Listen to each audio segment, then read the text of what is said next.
ಮೊದಲಿನ 2 ವಿಡಿಯೋಗಳಲ್ಲಿ ಆಮ್ಲ ಮತ್ತು ಪ್ರತ್ಯಾಮ್ಲದ ಗುಣಗಳನ್ನು ತಿಳಿದುಕೊಂಡ್ವಿ. ಆದರೆ ಅವುಗಳ ಪ್ರಬಲತೆ ಹೇಗೆ ಕಂಡುಹಿಡಿಬೇಕು?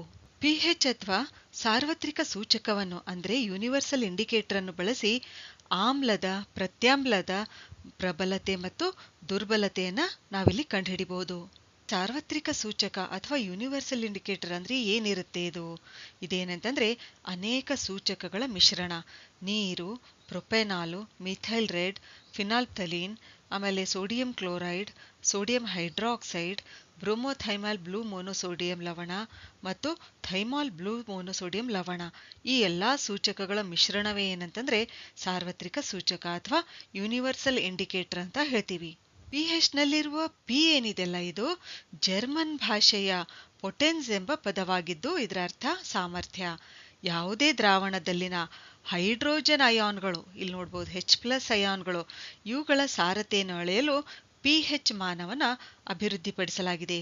ಆಮೇಲೆ H+ ಅಯಾನ್ಗಳು ಇವು ಹೆಚ್ಚಾದ್ರೆ ಏನಂತಂದ್ರೆ ಆಮ್ಲೀಯತೆ ಹೆಚ್ಚಾಗುತ್ತೆ. ಆಮೇಲೆ OH- ಅಂದ್ರೆ ಹೈಡ್ರಾಕ್ಸಿಲ್ ಅಯಾನ್ಗಳು ಹೆಚ್ಚಾದ್ರೆ ಏನಾಗುತ್ತೆ, ಇಲ್ಲಿ ಪ್ರತ್ಯಾಮ್ಲೀಯತೆ ಹೆಚ್ಚಾಗುತ್ತದೆ. ಪಿಹೆಚ್ ಅಳತೆ ಪಟ್ಟಿಯಲ್ಲಿ 0 ಇಂದ 14ರವರೆಗೆ ಅಳೆಯಬಹುದು. ಇಲ್ಲಿ 0 ಅಂತಂದ್ರೆ ಏನಿದು ತೀವ್ರ ಆಮ್ಲೀಯ ಅಂದ್ರೆ ಹೈಲಿ ಅಸಿಡಿಕ್ ಎಂದರ್ಥ. ಆಮೇಲೆ ಇಲ್ಲಿ 14ಕ್ಕೆ ಬಂದ್ರೆ ಇದೇನಂತಂದ್ರೆ ತೀವ್ರ ಕ್ಷಾರೀಯ ಅಂದ್ರೆ ಸಂಪೂರ್ಣ ಬೇಸಿಕ್ ಎಂದರ್ಥ. ಇಲ್ಲೇನಾಗುತ್ತೆ 0 ಕಡೆಯಿಂದ ಇಲ್ಲಿಂದ 0 ಕಡೆ ಹೋದಾಗ ಏನಾಗುತ್ತೆ, ಇಲ್ಲಿ H+ ಅಯಾನ್ಗಳ ಸಾರತೆ ಏನಾಗುತ್ತೆ, ಹೆಚ್ಚುತ್ತದೆ. ಆಮೇಲೆ ಈ ಕಡೆ 14ರ ಕಡೆ ಬಂದಾಗ 7ರಿಂದ 14ರ ಕಡೆ ಬಂದಾಗ ಏನಾಗುತ್ತೆ, ಇಲ್ಲಿ OH ಅಯಾನ್ಗಳ ಸಾರತೆ ಅಂದ್ರೆ ಹೈಡ್ರಾಕ್ಸಿಲ್ ಅಯಾನ್ಗಳ ಸಾರತೆ ಏನಾಗುತ್ತೆ, ಹೆಚ್ಚಾಗುತ್ತೆ. ಅಂದ್ರೆ H+ ಅಯಾನ್ಗಳ ಸಾರತೆ ಕಡಿಮೆ ಆಗುತ್ತೆ. H+ ಅಯಾನ್ಗಳ ಸಾರತೆ ಹೆಚ್ಚಾದ್ರೆ ಅದು ಆಮ್ಲೀಯ. ಆಮೇಲೆ H+ ಅಯಾನ್ಗಳ ಸಾರತೆ ಅದು ಕಡಿಮೆ ಆದ್ರೆ ಅದು ಪ್ರತ್ಯಾಮ್ಲೀಯ. ಅದೇ ರೀತಿ ಇಲ್ಲಿ OH ಅಂದ್ರೆ ಹೈಡ್ರಾಕ್ಸಿಲ್ ಅಯಾನ್ಗಳ ಸಾರತೆ ಸಂಖ್ಯೆ ಕಡಿಮೆ ಆದ್ರೆ ಏನಂತಂದ್ರೆ ಅದು ಆಮ್ಲೀಯವಾಗುತ್ತೆ. ಆಮೇಲೆ ಹೈಡ್ರಾಕ್ಸಿಲ್ ಅಯಾನ್ಗಳ ಸಂಖ್ಯೆ ಹೆಚ್ಚಾದ್ರೆ ಏನಾಗುತ್ತೆ, ಆ ವಸ್ತು ಪ್ರತ್ಯಾಮ್ಲೀಯವಾಗುತ್ತೆ. ಮತ್ತೆ ಇಲ್ಲಿ 7 ಏನಿದೆಯಲ್ಲ ಇದು ಈ ಸ್ಥಳದಲ್ಲಿರ್ತಕ್ಕಂಥ ಪಿಹೆಚ್ ಸ್ಕೇಲ್ನಲ್ಲಿ ಇದೇನಂತಂದ್ರೆ ತಟಸ್ಥ ದ್ರಾವಣವನ್ನು ಸೂಚಿಸುತ್ತೆ. ಇದರ ತಟಸ್ಥ ದ್ರಾವಣದ ಪಿಹೆಚ್ ಮೌಲ್ಯ ಎಷ್ಟಿರಬೇಕು, 7. 1 ಅಂಕ ಪ್ರಶ್ನೆಗಳು ಕೇಳಿದಾಗ ನಮಗಿದು ನೆನಪಿರಬೇಕು. ತಟಸ್ಥ ದ್ರಾವಣದ ಪಿಹೆಚ್ ಮೌಲ್ಯ ಎಷ್ಟಂದ್ರೆ 7 ಅಂತ ಬರೀಬೇಕು. ಶುದ್ಧ ನೀರು ಒಂದು ತಟಸ್ಥ ದ್ರಾವಣಕ್ಕೆ ಉದಾಹರಣೆ. ಇದು ನ್ಯೂಟ್ರಲ್ ಆಗಿರುತ್ತೆ. ಇದರ ಪಿಹೆಚ್ ಮೌಲ್ಯ 7. ಯಾಕೆ ಇದು ತಟಸ್ಥ? ಯಾಕೆಂದ್ರೆ ಇದರಲ್ಲಿ ಹೈಡ್ರೋಜನ್ ಅಯಾನ್ಗಳ ಸಂಖ್ಯೆ ಮತ್ತು ಹೈಡ್ರಾಕ್ಸಿಲ್ ಅಯಾನ್ಗಳ ಸಂಖ್ಯೆ ಸಮನಾಗಿರುತ್ತೆ. ಎರಡೂ ಈಕ್ವಲ್ ಕ್ವಾಂಟಿಟಿಯಲ್ಲಿ ಇರುತ್ತವೆ. ಒಂದು ವೇಳೆ ದ್ರಾವಣದಲ್ಲಿ H+ ಅಯಾನ್ಗಳು ಹೆಚ್ಚಾದ್ರೆ ಅದು ಆಮ್ಲೀಯವಾಗುತ್ತೆ. OH- ಅಯಾನ್ಗಳು ಹೆಚ್ಚಾದ್ರೆ ಪ್ರತ್ಯಾಮ್ಲೀಯವಾಗುತ್ತೆ. ಕೆಲವು ಉದಾಹರಣೆಗಳನ್ನ ನೋಡೋಣ. ಇಲ್ಲಿ ತಟಸ್ಥ ಸ್ಥಳದಲ್ಲಿ ಅಂದ್ರೆ 7 ಪಿಹೆಚ್ 7 ನ್ಯೂಟ್ರಲ್ ಇರ್ತಕ್ಕಂಥ ಸ್ಥಳದಲ್ಲಿ ನಾವಿಲ್ಲಿ ನಮ್ಮ ರಕ್ತವನ್ನ ನೋಡಬಹುದು. ಅಂದ್ರೆ ನಮ್ಮ ರಕ್ತದ ಪಿಹೆಚ್ ತಟಸ್ಥವಾಗಿರಬೇಕು. ಇಲ್ಲಿ ಕೊಟ್ಟಿದ್ದಾರೆ 7.4 ಏನಿದೆಯಲ್ಲ ನಮ್ಮ ರಕ್ತದ ಪಿಹೆಚ್ ಅಂತ ಕೊಟ್ಟಿದ್ದಾರೆ.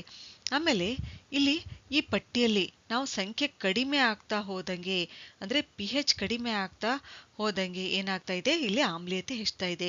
ಇಲ್ಲಿ ಯಾವುದೋ ಹಾಲಿನ ಆಮ್ಲೀಯತೆ ಕೂಡ ಹೆಚ್ಚಾಗ್ತಾ ಹೋಗ್ತಾ ಇದೆ.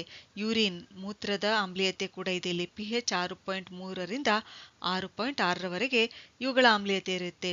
ಆಮೇಲೆ ಸಲೈವ ನಮ್ಮ ಲಾಲಾರಸ ಇದರ ಆಮ್ಲೀಯತೆ ಕೂಡ ಈ ರೇಂಜ್ನಲ್ಲೇ ಇರುತ್ತೆ. ಆಮೇಲೆ ಬ್ಲ್ಯಾಕ್ ಕಾಫಿ ಇದೆ, ಇದರ ಆಮ್ಲೀಯತೆ ಪಿಹೆಚ್ 5 ಅಂದ್ರೆ ಅಸಿಡಿಟಿ ಉಂಟಾಗ್ಲಿಕ್ಕೆ ಕಾರಣ ಏನು ಅಂತ ನೀವು ತಿಳ್ಕೊಬಹುದು. ಇಲ್ಲಿ ಟೀ ಕಾಫಿ ಕುಡಿದಾಗ ನಮಗೆ ಅಸಿಡಿಟಿ ಆಗುತ್ತೆ ಅಂದ್ರೆ ಆಮ್ಲೀಯತೆ ಹೆಚ್ಚಾಗುತ್ತೆ. ಕಾರಣ ಇದು ಪಿಹೆಚ್ ಸಂಖ್ಯೆ ಕಡಿಮೆ ಇದೆ ಇಲ್ಲಿ. ಆಮೇಲೆ ಸೋಡಾ ಇದೆ, ಟೊಮ್ಯಾಟೊ ಜ್ಯೂಸ್ ಇದೆ, ಇವುಗಳ ಆಮ್ಲೀಯತೆ ನೋಡ್ಬೋದು. ಆಮೇಲೆ ಲಿಂಬೆ ಹಣ್ಣಿದೆ, ಇದರ ಆಮ್ಲೀಯತೆ ನೋಡ್ಬೋದು. ಇನ್ನು ಅತ್ಯಂತ ಹೆಚ್ಚು ಆಮ್ಲೀಯತೆ ಹೊಂದಿರತಕ್ಕಂಥದ್ದು ಏನಿಲ್ಲಿ ಅಂತಂದ್ರೆ ಬ್ಯಾಟ್ರಿ ಆಸಿಡ್. ಇದರ ಪಿಹೆಚ್ ಸಂಖ್ಯೆ ಏನಿದೆಯಲ್ಲ ಅದು 0 ಕಡಿಮೆ ಇದೆ. ಹೈಡ್ರೋಕ್ಲೋರಿಕ್ ಆಮ್ಲ ಕೂಡ ಇದೇನಂತಂದ್ರೆ ಪಿಹೆಚ್ 0 ಇರ್ತಕ್ಕಂಥದ್ದು ಅಂದ್ರೆ ಇದು ಹೆಚ್ಚು ಆಮ್ಲೀಯತೆನ ಹೊಂದಿರತಕ್ಕಂಥದ್ದು ಎಂದರ್ಥ. ಅದೇ ರೀತಿ ಸಮುದ್ರದ ನೀರು ಅದೇನಂತಂದ್ರೆ ಸ್ವಲ್ಪ ಅಲ್ಕಲೈನ್ ಆಗಿರುತ್ತೆ, ಆದ್ರೆ ಪ್ರತ್ಯಾಮ್ಲೀಯವಾಗಿರುತ್ತೆ.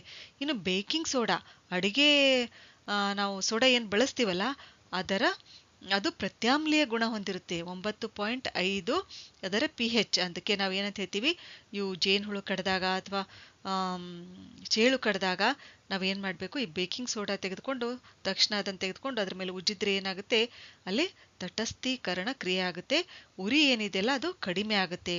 ಆಮೇಲೆ ಅಮೋನಿಯಾ ಸೊಲ್ಯೂಷನ್ ಇದೆ, ಇದರ ಆಮ್ಲೀಯತೆ ಕಡಿಮೆ ಇದೆ, ಪ್ರತ್ಯಾಮ್ಲೀಯತೆ ಇದು ಹೆಚ್ಚಾಗುತ್ತಾ ಹೋಗುತ್ತೆ. ಆಮೇಲೆ ಲಿಕ್ವಿಡ್ ಡ್ರೈನ್ ಕ್ಲೀನರ್ ಕೂಡ ಇದೆ, ಇದು ಕೂಡ ಏನಂತಂದ್ರೆ ಪ್ರತ್ಯಾಮ್ಲೀಯ ಗುಣ ಹೊಂದಿರತಕ್ಕಂಥದ್ದು. ಹೀಗೆ ಹಲವಾರು ಉದಾಹರಣೆಗಳನ್ನು ನಾವು ಇಲ್ಲಿ ನೋಡಬಹುದು. pH ನ ಮಹತ್ವ ಏನು? ಸಸ್ಯ ಮತ್ತು ಪ್ರಾಣಿಗಳಲ್ಲಿ pH ಯಾವ ರೀತಿ ಕೆಲಸ ಮಾಡುತ್ತೆ?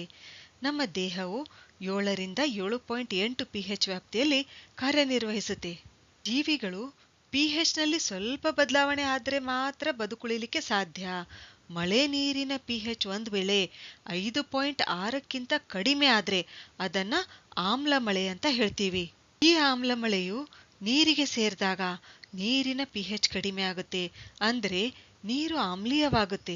ಹೀಗಾದಾಗ ಏನಾಗುತ್ತೆ, ಜಲಚರಗಳು ಅಂದ್ರೆ ನೀರಿನಲ್ಲಿರ್ತಕ್ಕಂಥ ಪ್ರಾಣಿಗಳಾಗ್ಲಿ ಸಸ್ಯಗಳಾಗ್ಲಿ ಅವು ಉಳಿಯೋದು ಕಷ್ಟವಾಗುತ್ತೆ. ಮಣ್ಣಿನ pH ಕೂಡ ನಮಗೆ ತಿಳಿದಿರಬೇಕು. ಯಾಕೆ ಗೊತ್ತಾ? ಮಣ್ಣಿನ pH ಕಡಿಮೆ ಆದ್ರೆ ಏನಾಗುತ್ತೆ, ಸಸ್ಯಗಳು ಚೆನ್ನಾಗಿ ಬೆಳೆಯೋದಿಲ್ಲ, ಆಮ್ಲೀಯತೆ ಹೆಚ್ಚಾಗುತ್ತೆ, ಅಲ್ಲೇನಾಗುತ್ತೆ ಮರುಭೂಮಿ ಉಂಟಾಗುತ್ತೆ. ಆಮೇಲೆ ಮಣ್ಣಿನ pH ಹೆಚ್ಚಾದ್ರೆ ಅವಾಗ ಏನಾಗುತ್ತೆ, ಸಸ್ಯಗಳು ಚೆನ್ನಾಗಿ ಬೆಳೆಯುತ್ತವೆ, ಆ ಸ್ಥಳ ಏನಾಗುತ್ತೆ ಹಸಿರಾಗಿ ಕಂಗೊಳಿಸುತ್ತೆ. ನಮ್ಮ ಜೀರ್ಣಾಂಗ ವ್ಯೂಹದ pH ಬಗ್ಗೆ ಕೂಡ ನಮಗೆ ತಿಳಿದಿರಬೇಕು. ನಮ್ಮ ಜಠರೇನಿದೆಯಲ್ಲ ಇದು HCl ಉತ್ಪಾದಿಸುತ್ತೆ ಅಂತ ನಮಗೆಲ್ಲ ಗೊತ್ತು. ಆದ್ರೂ ನಮ್ಮ ಜಠರಕ್ಕೆ ಯಾವುದೇ ಹಾನಿ ಮಾಡದೇನೆ ಈ HCl ಆಹಾರ ಜೀರ್ಣಿಸಲು ಸಹಾಯ ಮಾಡುತ್ತೆ. ಒಂದು ವೇಳೆ ಅಜೀರ್ಣತೆಯಿಂದ ಅಗತ್ಯಕ್ಕಿಂತ ಹೆಚ್ಚು ಆಮ್ಲ ಉತ್ಪಾದನೆ ಆದ್ರೆ, ಈ HCl ಹೆಚ್ಚು ತಯಾರಾದ್ರೆ ನಮಗೆ ನೋವು, ಉರಿಯ ಅನುಭವವಾಗುತ್ತೆ. ಆಗ ನಾವು ಏನ್ ಮಾಡ್ತೀವಿ, ಆಮ್ಲಶಾಮಕ ಅಂದ್ರೆ ಆಂಟಿ ಆಸಿಡ್ ಅನ್ನು ಬಳಸ್ತೀವಿ. ಈ ಪ್ರತ್ಯಾಮ್ಲಗಳು, ಆಂಟಿ ಆಸಿಡ್ ಅಂದ್ರೆ ಇಲ್ಲಿ ಪ್ರತ್ಯಾಮ್ಲ, ಈ ಪ್ರತ್ಯಾಮ್ಲಗಳೇನಿದಾವಲ್ಲ ಆಮ್ಲವನ್ನು ತಟಸ್ಥಗೊಳಿಸುತ್ತವೆ. ಉದಾಹರಣೆಗೆ ಮ್ಯಾಗ್ನೀಷಿಯಂ ಹೈಡ್ರಾಕ್ಸೈಡ್ ಇದೆ, ಇದೇನಂತಂದ್ರೆ ಒಂದು ಸೌಮ್ಯ ಪ್ರತ್ಯಾಮ್ಲ. ನಮ್ಮ ಹಲ್ಲುಗಳನ್ನು ಚೆನ್ನಾಗಿ ಗಟ್ಟುಮುಟ್ಟಾಗಿ ಇಟ್ಕೊಳ್ಬೇಕಂದ್ರೂ ಕೂಡ ನಮಗೆ ನಮ್ಮ ಬಾಯಿಯ pH ಬಗ್ಗೆ ಗೊತ್ತಿರಬೇಕು.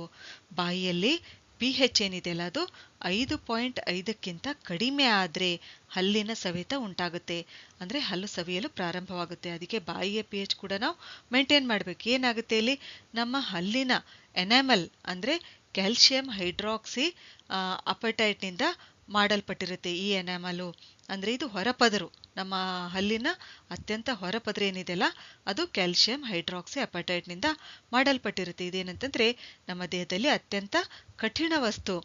ಆದ್ರೂ ಬಾಯಿಯಲ್ಲಿನ pH 5.5ಕ್ಕಿಂತ ಕಡಿಮೆ ಆದ್ರೆ ಈ ಎನಾಮಲ್ ಏನಾಗುತ್ತೆ, ಸವೆಯುತ್ತೆ. ಆಹಾರ ಸೇವನೆ ನಂತರ ಬಾಯಿಯಲ್ಲಿರ್ತಕ್ಕಂಥ ಬ್ಯಾಕ್ಟೀರಿಯಾಗಳೇನ್ ಮಾಡುತ್ತವೆ, ಆಮ್ಲಗಳನ್ನು ಉತ್ಪತ್ತಿ ಮಾಡುತ್ತವೆ.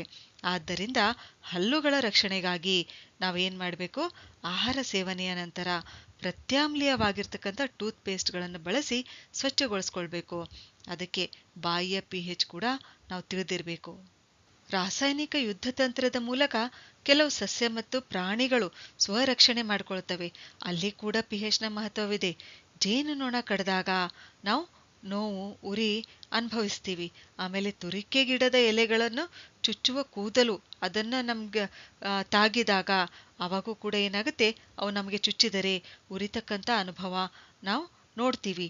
ಇದಕ್ಕೆಲ್ಲ ಕಾರಣ ಏನಂತಂದ್ರೆ ಅವುಗಳಿಂದ ಬಿಡುಗಡೆ ಆಗ್ತಕ್ಕಂಥ ಮೆಥೆನಾಯಿಕ್ ಆಮ್ಲ. ಇದಕ್ಕೆ ನಾವು ಏನ್ ಮಾಡಬೇಕು, ಕಡಿದ ಭಾಗಕ್ಕೆ ಅಡುಗೆ ಸೋಡಾ, ಉಪ್ಪು ಇಂತಹ ಸೌಮ್ಯ ಪ್ರತ್ಯಾಮ್ಲಗಳನ್ನು, ಯಾಕೆಂದ್ರೆ ಕಡಿದು ಉರಿ ಏನು ಉಂಟಾಗಿದೆಯಲ್ಲ ಅದು ಆಮ್ಲದಿಂದ ಉಂಟಾಗಿದೆ, ಮೆಥೆನಾಯಿಕ್ ಆಮ್ಲದಿಂದ ಉಂಟಾಗಿದೆ. ಅದನ್ನ ತಟಸ್ಥಗೊಳಿಸ್ಲಿಕ್ಕೆ ನಾವು ಏನ್ ಮಾಡ್ಬೇಕಿಲ್ಲಿ, ಪ್ರತ್ಯಾಮ್ಲಗಳನ್ನ ಬಳಸಬೇಕು. ಅಂದ್ರೆ ಅಡಿಗೆ ಸೋಡಾ, ಉಪ್ಪು ಇವುಗಳನ್ನ ಹಚ್ಚಬೇಕು. ಇದರಿಂದ ಏನಾಗುತ್ತೆ, ಉರಿಯಿಂದ ನಮಗೆ ಮುಕ್ತಿ ಸಿಗುತ್ತೆ, ಉಪಶಮನ ಮಾಡುತ್ತೆ. ಇದು ಉರಿಯನ್ನು ಉಪಶಮನ ಮಾಡುತ್ತೆ. ಅದಕ್ಕೆ ನಮಗೆ ಆಮ್ಲ ಯಾವುದು, ಪ್ರತ್ಯಾಮ್ಲ ಯಾವುದು ಅಂತ ತಿಳಿದಿರಬೇಕು. ತುರಿಕೆ, ಉರಿ ಶಮನ ಮಾಡಲು ಲವಣಗಳಾದ ಅಡಿಗೆ ಸೋಡಾ, ಉಪ್ಪು ಬಳಸಿದ್ವಿ. ಆದ್ರೆ ಎಲ್ಲಾ ಲವಣಗಳ pH ಒಂದೇ ಇರುತ್ತಾ?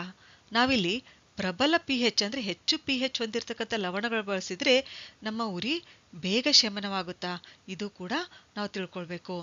ಏನಾಗುತ್ತೆ ಇಲ್ಲಿ ಅಂತಂದ್ರೆ ಪ್ರಬಲ ಆಮ್ಲ ಮತ್ತು ಪ್ರಬಲ ಪ್ರತ್ಯಾಮ್ಲ ಎರಡೂ ಸ್ಟ್ರಾಂಗ್ ಇದ್ದಾಗ ಉಂಟಾಗ್ತಕ್ಕಂಥ ಲವಣ ಏನಿದೆಯಲ್ಲ ಅದರ pH ಮೌಲ್ಯ 7 ಆಗಿರುತ್ತೆ. ಆಮೇಲೆ ಪ್ರಬಲ ಆಮ್ಲ ಮತ್ತು ದುರ್ಬಲ ಪ್ರತ್ಯಾಮ್ಲ ಸ್ವಲ್ಪ ಗಮನಿಸಿಲಿ, ಇಲ್ಲಿ ಆಮ್ಲ ಪ್ರಬಲ ಇದೆ ಅಂದ್ರೆ ಇಲ್ಲಿ ಯಾವ ಲವಣ ಉಂಟಾಗಿದೆಯಲ್ಲ ಅದರ pH ಮೌಲ್ಯ 7ಕ್ಕಿಂತ ಕಡಿಮೆ ಇದೆ, ಅಂದ್ರೆ ಈ ಲವಣದ ಆಮ್ಲೀಯತೆ ಸ್ವಲ್ಪ ಮಟ್ಟಿಗೆ ಇರುತ್ತೆ. ಆಮೇಲೆ ದುರ್ಬಲ ಆಮ್ಲ ಮತ್ತು ಪ್ರಬಲ ಪ್ರತ್ಯಾಮ್ಲ, ಇಲ್ಲಿ ಪ್ರಬಲ ಪ್ರತ್ಯಾಮ್ಲ ಬಳಸಿ ಉಂಟಾಗಿರ್ತಕ್ಕಂಥ ಲವಣ ಅದರ pH ಮೌಲ್ಯ 7ಕ್ಕಿಂತ ಹೆಚ್ಚಾಗಿರುತ್ತೆ, ಅಂದ್ರೆ ಈ ಲವಣ ಅತಿ ಹೆಚ್ಚು ಪ್ರತ್ಯಾಮ್ಲೀಯವಾಗಿರುತ್ತೆ. ಮುಂದಿನ ವಿಡಿಯೋದಲ್ಲಿ ಲವಣಗಳಿಂದ ಉಂಟಾಗ್ತಕ್ಕಂಥ ಕೆಲವು ರಾಸಾಯನಿಕಗಳ ಬಗ್ಗೆ ಅಧ್ಯಯನ ಮಾಡೋಣ. ಧನ್ಯವಾದಗಳು.